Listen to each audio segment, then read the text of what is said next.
Hembusan angin sakinah. Setelah Ibrahim dan Hajar meninggalkan Al-Quds, keduanya harus menempuh perjalanan panjang mengarungi padang pasir. Di belakang mereka hanya ada satu teman perjalanan. Ia adalah angin sakinah yang berembus tidak terlalu kencang.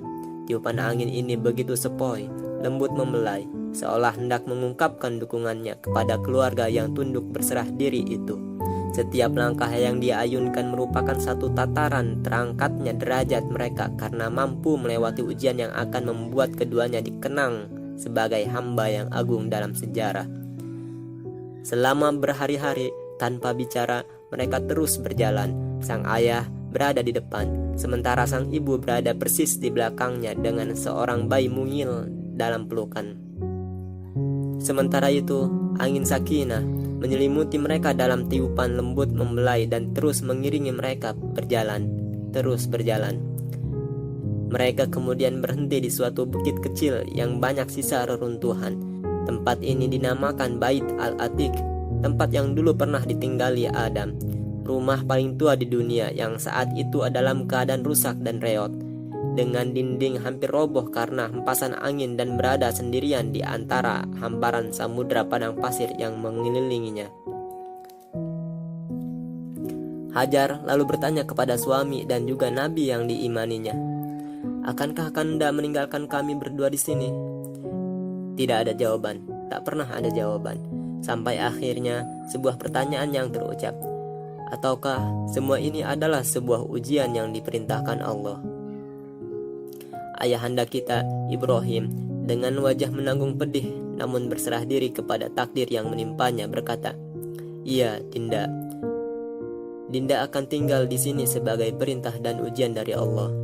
Ibrahim pun melangkahkan kaki untuk meninggalkannya. Ibunda Hajar hanya seorang diri di tengah-tengah padang pasir dengan bayinya. Ibrahim meninggalkan mereka di Baitul Atiq yang tinggal puing-puing bertimbun pasir. Perintah Allah telah menghendaki yang demikian sebagai ujian sehingga Ibunda Hajar pun menjadi Hajar yang sesungguhnya. Hajar bermakna batu, ia berarti pula ruangan, buayan, dan juga mata. Setelah sejenak memandangi hamparan padang pasir, dipanas terik tanpa ada tempat berteduh, terbesit perasaan papa dalam hati Hajar yang masih muda belia. Memang telah disampaikan jauh sebelumnya bahwa semua ini adalah sebatas ujian baginya. Namun, tetap saja hatinya tersayat dan semakin tersayat oleh langkah kaki sang suami yang semakin menjauh meninggalkannya. Inilah saat awal dimulainya rangkaian ujian.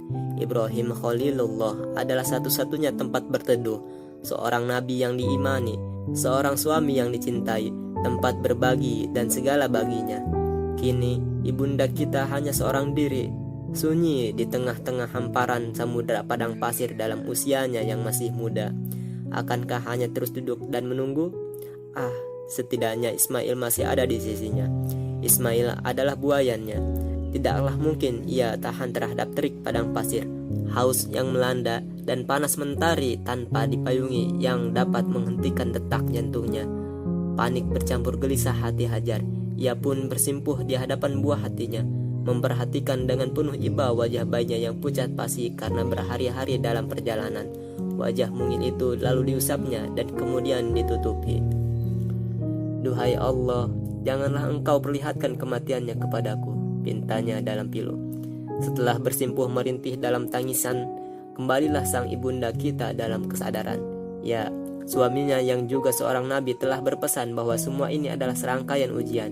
Untuk itu, ia tidak ingin melewati serangkaian ujian ini hanya dengan duduk menanti.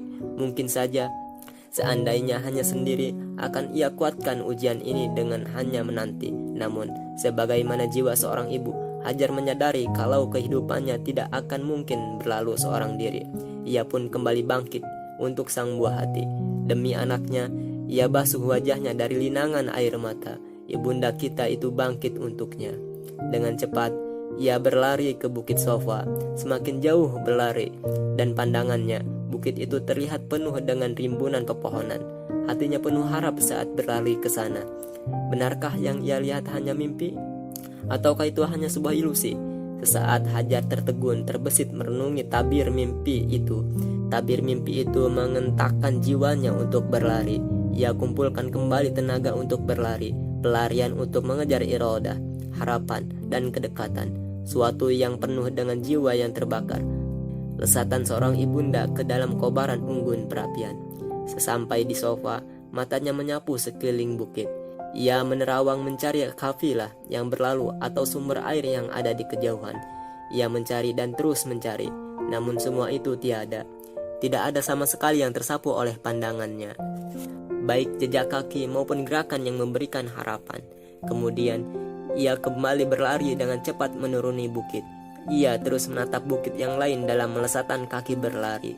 Namun, bukit itu adalah Marwa. Kali ini, hatinya penuh harap. Mungkin ia akan mendapati apa yang dicari dengan mendaki puncaknya. Demikian seterusnya hingga genap 7 kali ibunda kita naik turun di antara bentangan 2 kaki bukit Safa dan Marwa dengan terus berlari dan terus berlari sembari hatinya penuh dengan tangis, mendoa dan merintih dengan kelembutan air susu ibu kepada Ilahi Robbi. Ia bakar dirinya dengan api tazarru yang membara, seolah dirinya telah menjadi lilin yang berpijar menyala apinya. Dan Allah telah mengujinya dengan kesendirian. Perjuangannya telah menjadi mahkota ujian suci ini, yang pada akhirnya dijawab dengan air Zam-Zam yang berkumpul untuknya. Zam-Zam adalah air cinta, perjuangan, dan kemaksuman seorang ibu. Air telah menjadikan kehidupan baru bagi Hajar dan buah hatinya, pun sebagai hadiah sebuah kota baru bagi umat manusia. Lesatan ibunda Hajar di antara bentangan 2 bukit Safa dan Marwa bukan hanya bagi buah hatinya, melainkan juga bagi kota Mekah yang akan dibangun kemudian. Para penduduk Mekah selalu mengenang perjuangan ini dengan menaruh ke dalam keyakinan penghormatan atas 2 bukit yang telah Allah jadikan sebagai isyarat. Hajar berupaya mengumpulkan air yang merembes dari dalam tanah dengan terus berkata, "Tunggu, tunggu," seraya membendungi sekitarnya dengan tanah, dengan perasaan khawatir akan lenyap. "Tunggu, tunggu." Zam-Zam, lewat dirinya lah air bersejarah itu hingga kini memiliki nama. Tatkala tempat di sekitar sumur mulai hijau merimbun, saat burung-burung mulai berterbangan hinggap di sana dengan menukik dari ketinggian terbangnya, hal itu menjadikan tanda adanya sumber air bagi para musafir yang memandangi dari kejauhan. Mereka pun mengikuti arah terbang burung-burung itu. Sesampainya di sana, di saat mereka dapati sebuah sumur dengan seorang ibu dan putranya, segeralah mereka berucap salam. Demikianlah, dengan persyaratan menjunjung hak Hajar dan putranya, para pengembara yang melewatinya satu persatu ditawari menetap di sana. Mereka pun dengan senang hati memutuskan menetap di tempat itu. Kabilah Jurhum telah memenuhi janji untuk menjunjung hak ibunda Hajar dan putranya. Mereka menetap di sana untuk menjadi saksi terbangunnya kota nan indah yang baru, Bekah. Para pengembara kaum Baduy sering melafalkan huruf ba berdekatan dengan huruf mim, sehingga kaum Jurhum kemudian lebih terbiasa menyebut Bekah dengan Mekah. Lalu tibalah masa putra ibunda Hajar, Ismail, yang juga seorang nabi seperti ayahandanya Ibrahim, menikah dengan salah satu putri penduduk Mekah dari Al-Quds. Setelah berabad-abad kemudian, generasi yang berasal dari garis keturunan Jurhum, yaitu Kusoy, yang juga menjadi pemimpin bagi kota Mekah, menjadikan garis keturunan Nabi terakhir terhubung dari Nabi Ismail, ibunda Hajar, hingga Nabiullah Ibrahim. Buku ini tertulis dengan niat menjelaskan sosok ibunda mulia Khadijah Al-Kubra, yang juga merupakan istri sang utusan terakhir, Muhammad, dan cucu dari ibunda Hajar, yang terlahir berabad-abad kemudian. Semoga Allah berkenan mencurahkan ridho dan ridwannya kepada mereka, dan semoga kita yang mewarisinya mampu meneladani kehidupannya dalam guyuran limpahan syafaatnya.